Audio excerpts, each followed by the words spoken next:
नमस्कार, near by palace में आपका स्वागत है। आज हम आए हैं बिहार राज्य के मधुबनी से लगभग 6 किलोमीटर दूर उत्तर पूर्व दिशा में स्थित एक ऐतिहासिक गांव सौराठ में। सर्वप्रथम हमें एक प्रतिमा दिखाई दे रही है, जो प्रतिमा है स्वर्गीय पद्मकांत मिश्र उर्फ सूखा बाबू की। ये समाज श्री नाम से भी सम्मानित हैं। सौराठ गांव मिथिला क्षेत्र के अंतर्गत आती है। कहा जाता है कि रामायण काल में माँ सीता की भी स्वयंवर यहीं पर आयोजित की गई थी। हजारों साल पहले जब गुरुकुल की व्यवस्था थी, उस समय अपने गुरु के साथ शिष्य यहाँ पर आते थे और उस समय शास्त्रार्थ का आयोजन किया जाता था। उस समय इस जगह पर विद्वानों की सभा लगती थी और उसी विद्वानों की सभा से सुयोग्य वर चुनने की परंपरा की शुरुआत हुई थी। धीरे धीरे गुरुकुल से आए छात्रों की सभा यहाँ पर समाप्त होती चली गई और वर चुनने की परंपरा की शुरुआत हो गई। प्रवेश द्वार के बाईं तरफ आप महाकवि विद्यापति की प्रतिमा देख रहे हैं। इनके प्रतिमा के अलावा यहाँ पर एक और प्रतिमा है जो सड़क किनारे ही स्थित है। ये प्रतिमा है महामहोपाध्याय राजनाथ मिश्र की। इस गांव में सामान्यतः जून जुलाई के महीने में एक वार्षिक सभा की आयोजन की जाती है। इस सभा में वंशावली के आधार पर मैथिल लड़का एवं मैथिल लड़की की विवाह करने की अनुमति पंजीकार के द्वारा दी जाती है। कर्नाट वंश के राजा हरि सिंह देव ने 1310 ईस्वी से लेकर के 1324 ईस्वी तक मिथिला क्षेत्र में वंशावली रिकॉर्ड यानी पंजी रखने की प्रथा की शुरुआत कर दी। यह प्रथा ब्राह्मणों और कायस्थों के द्वारा तैयार की गई। इस प्रथा को उस समय एक बड़ा सामाजिक सुधार माना गया और शाही संरक्षण में इसे और भी मजबूती से लागू किया गया। उस समय विवाह व्यवस्था को सुगम बनाने के लिए और बेमेल विवाह, बाल विवाह, समगोत्री विवाह, रक्त संबंधों में विवाह, इस तरह की कुप्रथा को रोकने के लिए मिथिला के महाराजा ने इस विचार को मंजूरी दी और इन सभी आयोजन को आयोजित करने के लिए 14 गांवों का चयन किया गया। उन 14 गांवों का नाम जानने से पहले आपको एक शिला दिखाते हैं। ये शिला जिस जगह पर स्थापित है, उस जगह पर कभी एक विशाल वृक्ष हुआ करता था और इस वृक्ष के नीचे ही सभा का आयोजन किया जाता था। ऐसा कहा जाता है कि जब उस सभा में 1.25 लाख से ज़्यादा लोग उपस्थित हो जाते थे, तब यह वृक्ष मुरझाने लगती थी और जब भीड़ वहाँ से चली जाती थी, तब यह वृक्ष फिर से पहले की तरह हरा भरा हो जाता था। समय गुजरता गया और वह वृक्ष भी सूख गई, लेकिन उस वृक्ष की जगह पर ये शिला रख दी गई है, जिससे वह वृक्ष हमेशा के लिए लोगों के स्मरण में रहे। यहाँ पर जब सभा की आयोजन की जाती है, तब उसमें मुख्य भूमिका पंजीकार की होती है। अभी जो आप मंडप देख रहे हैं, पंजीकार के बैठने का स्थान यही होता है और इस मंडप में एक आपको लोहे की ट्रंक दिखाई दे रही है। उसी ट्रंक में 700 वर्ष पुरानी वंशावली उपलब्ध है। वैवाहिक संबंध तय करने से पहले इन्हीं पंजीकार से सिद्धांत बनवाया जाता है। इसी मंडप के ठीक बगल में एक विशाल कुआं है जो लोगों में आकर्षण का केंद्र बना रहता है। अब हम आपको उन 14 गांवों का नाम बताने वाले हैं जो महाराजा के द्वारा सभा करने के लिए चयन किया गया था, जिसमें था सौराठ, खानगरी, परतापुर, शिवहर, गोविंदपुर, फतेहपुर, साझौल, सुखासन, अखरी, हेमनगर, बलुआ, बरुआली, समसौल और सहसौला। इन सभी गांवों ने इस परंपरा को बंद कर दिया है, लेकिन सौराठ ने अभी तक इस परंपरा को जिंदा रखा है। हर साल विवाह के लिए अनुकूल दिनों में हजारों मैथिल ब्राह्मण सौराठ सभागाछी में इकट्ठा होते हैं। यहाँ पर पंजीकार पैतृक परिवार के 7 पुश्त और मातृक परिवार के 5 पुश्तों में पहले कभी सीधा रक्त संबंध नहीं होने पर ही विवाह की अनुमति देते हैं। जो प्रमाण पत्र मिलता है उसे सिद्धांत कहा गया है। ये प्रमाण पत्र तार के पत्ते पर लिख कर दी जाती है। यह परंपरा आज भी मैथिलों में कायम है। इस समूचे संसार में यह वैवाहिक परंपरा सर्वोत्तम माना गया है। इस व्यवस्था को आधुनिक समय के वैज्ञानिक ने भी समुचित बताया है। अभी के आधुनिक समय में जहां लोग शादी के लिए शादी.com, जीवनसाथी.com का सहारा लेते हैं, वहीं पर 700 साल पुरानी व्यवस्था के शादी करने की परंपरा को जिंदा रखा गया है। यह संपूर्ण मिथिला के लिए गौरव की बात है। यहाँ पर भारत के अलावा नेपाल से भी काफ़ी संख्या में ब्राह्मण आते हैं। यह क्षेत्र 22 एकड़ में फैला हुआ है। सौराठ सभा मैथिल ब्राह्मणों के लिए कभी वरदान हुआ करती थी। यहाँ शादी के लिए इच्छुक वर वधू के परिजन आकर के इकट्ठा होते थे। बिना किसी दिखावे के यहाँ से शादी हो जाती थी।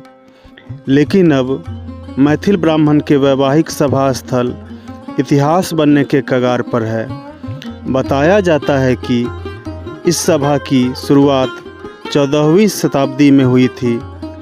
तब पंजी का प्रचलन नहीं था। लोग स्मरण के ही आधार पर वैवाहिक निर्णय लेते थे। बाद में पंजी व्यवस्था को लागू किया गया।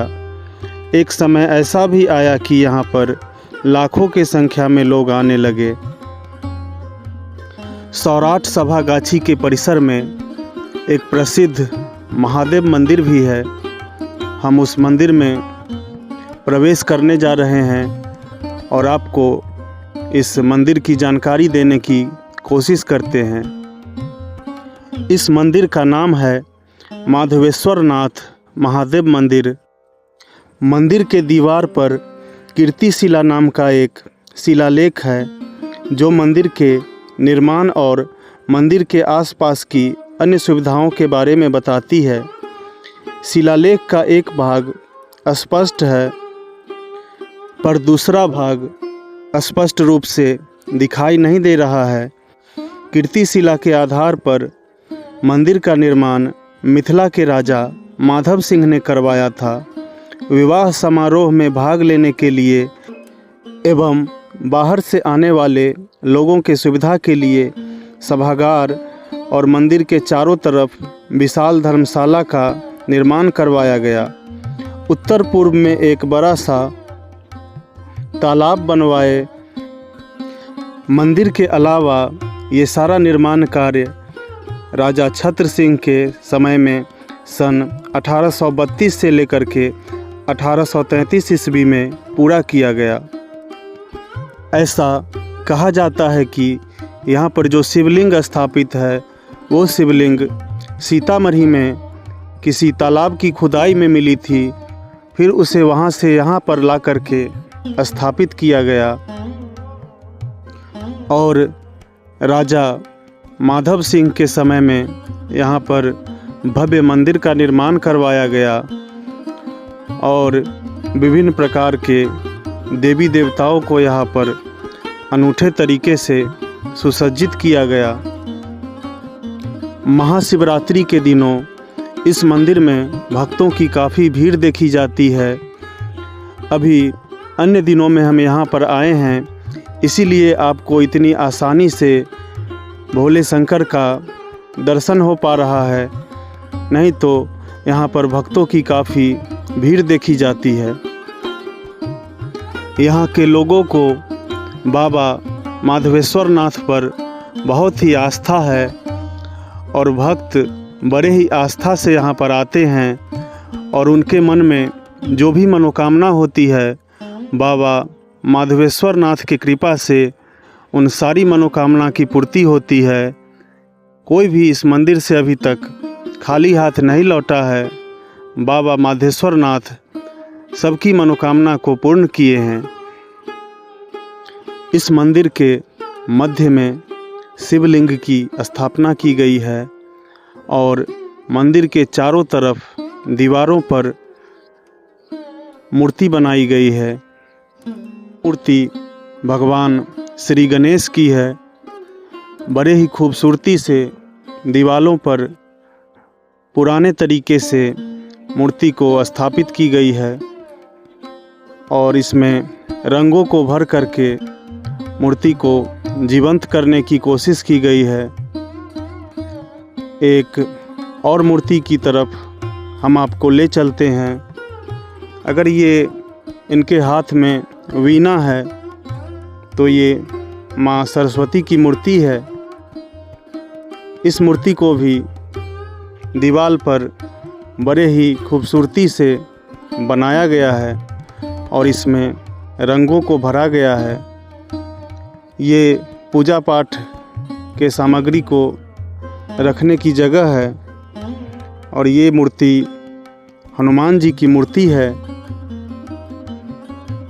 इसको भी बड़े खूबसूरती से यहाँ पर दीवारों पर बनाई गई है और लाल रंगों का प्रयोग करके बड़े ही पुराने तरीके से यहाँ पर इस मूर्ति को सजाया गया है और इसके बगल में नंदी की मूर्ति लगाई गई है।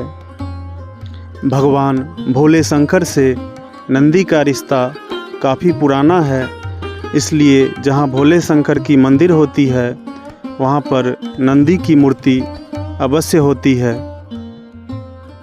नंदी के मूर्ति के बगल में एक और अद्भुत सी एक मूर्ति है।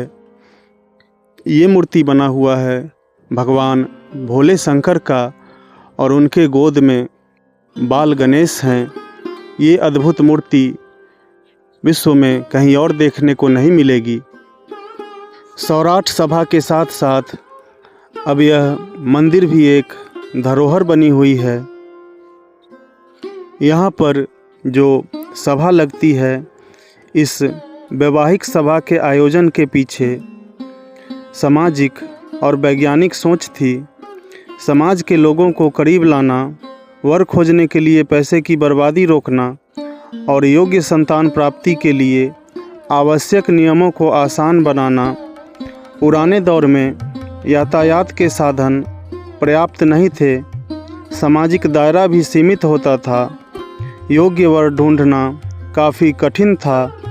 आमतौर पर पंडित और नाई के भरोसे ही कार्य होता था।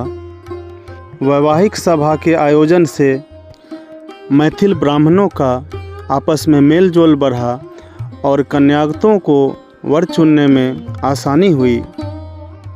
उस समय जब लोग यहाँ पर आते थे तो धोती कुर्ता पहनते थे और सिर पर पाग रखते थे। इस सभा में हर एक गांव के लिए अलग अलग स्थान होता था और उसी स्थान पर लोग बैठते थे। सौराठ सभा का आज तक कोई आयोजक नहीं हुआ और कोई प्रायोजक नहीं हुआ। बिना आयोजक और बिना प्रायोजक के लगभग 700 वर्षों से बिना रुके ये सभा चलती रही। सौराठ सभा अब भी मिथिलांचल की धरोहर बनी हुई है। पहले के समय में यहाँ पर लाखों की संख्या में लोग आते थे, लेकिन अब लोगों की रुचि धीरे धीरे कम होती चली गई और अब हज़ारों की संख्या से होते होते 100-200 के संख्या में ही यहाँ पर लोग आते हैं। तो दोस्तों, आज हम आए थे सौराठ में। अगर आपको इस तरह की वीडियो देखने में रुचि है तो हमारे इस नियर बाई पैलेस को अवश्य सब्सक्राइब कर लें। हम आपसे जल्द मिलते हैं किसी और नियर बाई पैलेस के साथ। तब तक के लिए जय हिंद, जय भारत।